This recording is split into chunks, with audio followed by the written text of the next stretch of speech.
राऊत साहेब, काल एक गौप्यस्फोट होता ज्याने देशातल्या राजकारणात खळबळ माजली. आज एक नवा गौप्यस्फोट तुमच्या पुस्तकातला समोर येत आहे, ज्यात ईडी अटके आधी काही महिने तुम्ही केंद्रीय गृहमंत्री अमित शहा, जे सत्तेत क्रमांक 2 चे नेते आहेत, यांच्याशी फोनवर आपला संताप व्यक्त केला. स्वतःच्या अटकेचं त्यांना आव्हान दिलं.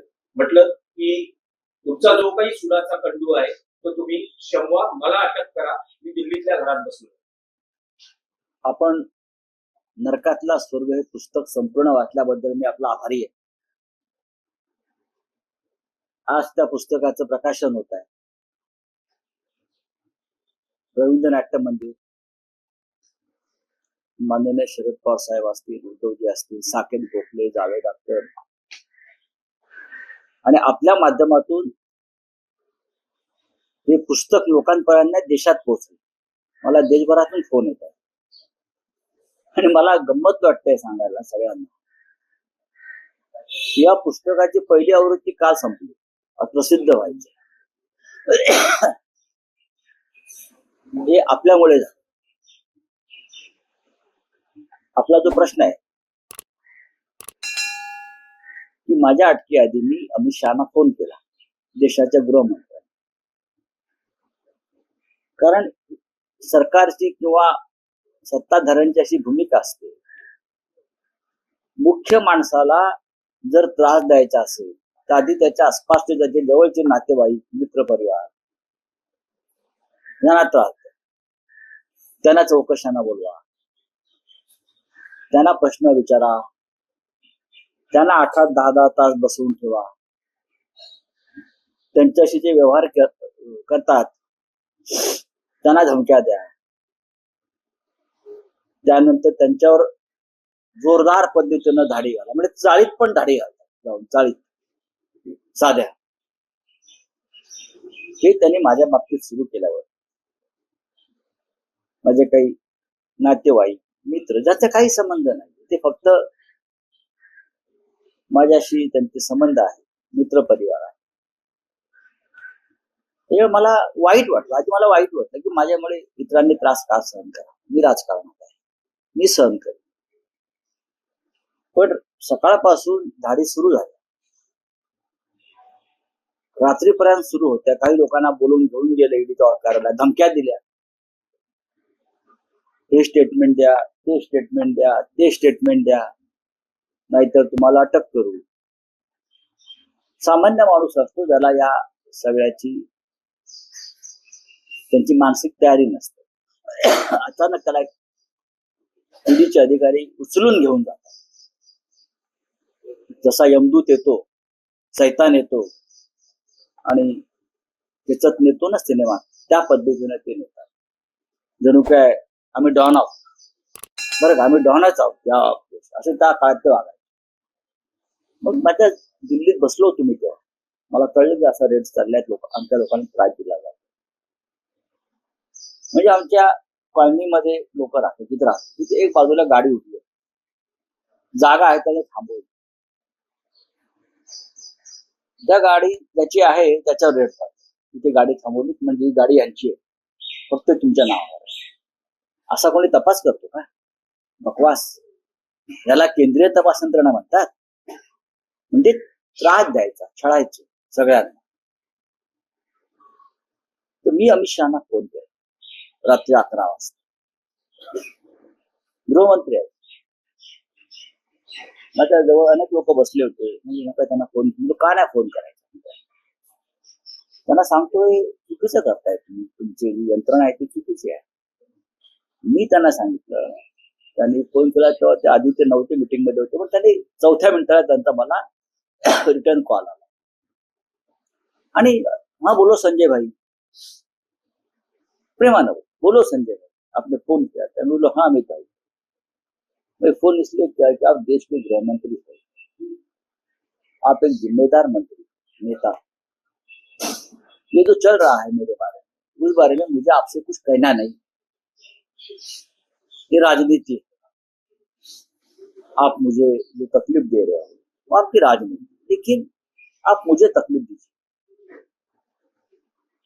लेकिन मेरे लिए आप, हमारे परिवार के लोग जिनका कोई संबंध नहीं है, मेरे दोस्त, उनके ऊपर रेड्स हो रहा है, उनको पकड़ कर लेके जा रहे हैं, 10-10 घंटा बिठा रहे हैं। ये कौन से कानून में लिखा है? ये क्या है? मैं ये मानने को तैयार नहीं कि ये आपके मंजूरी के सिवाय हो रहा। तो आप सबसे पहले रुकवाइए।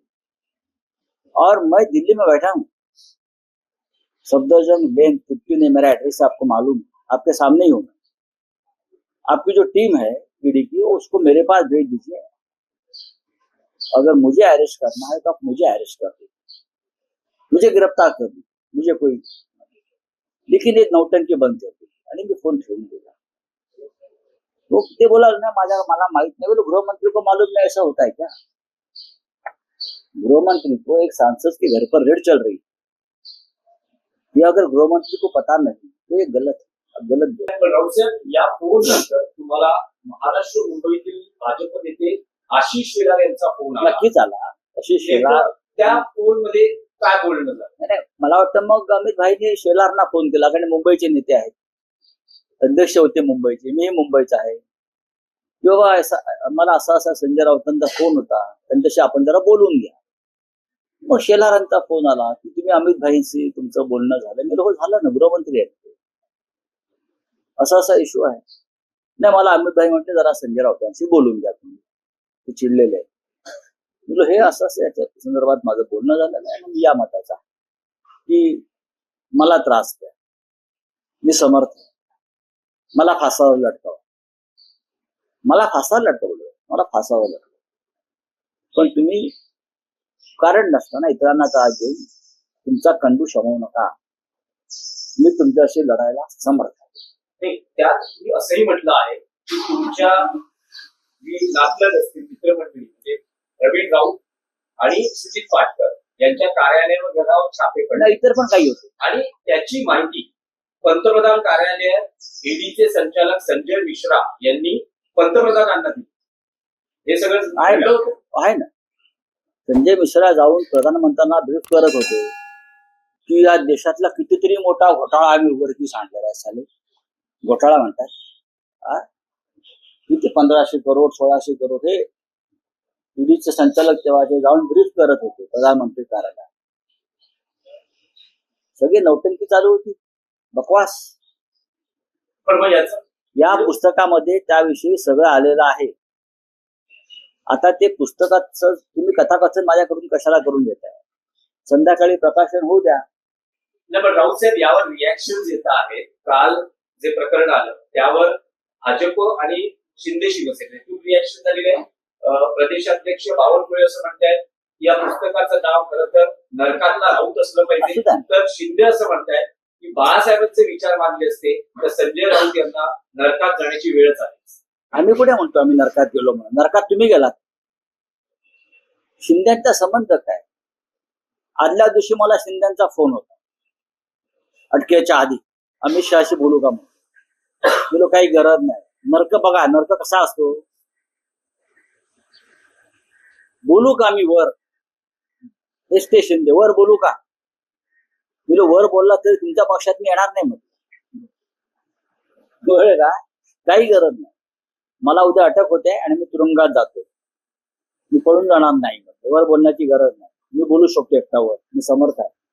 देवेंद्र फडणवीस असं म्हणतात की हे सगळं बालसाहित्य आहे, ते मी वाचत नाही। हा बालसाहित्याचा अपमान आहे। राज्य पुरस्कार देतो बालसाहित्याला, साहित्य अकादमी पुरस्कार देतो, ज्ञानपीठ पुरस्कार देतो, यांना माहिती आहे का?